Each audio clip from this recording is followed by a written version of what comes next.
ప్రత్యేగాత్మ అనియు పరాగాత్మ అనియు చెప్పబడినది.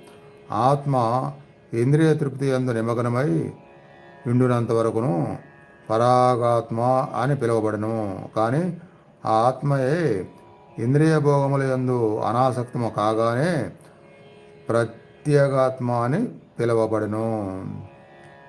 ఆత్మ శరీరం నందు పనిచేయుచున్న దశవిధ వాయు కర్మలకును గురి అయి ఉండును. ఇది శ్వాస విధానములో కనిపించును.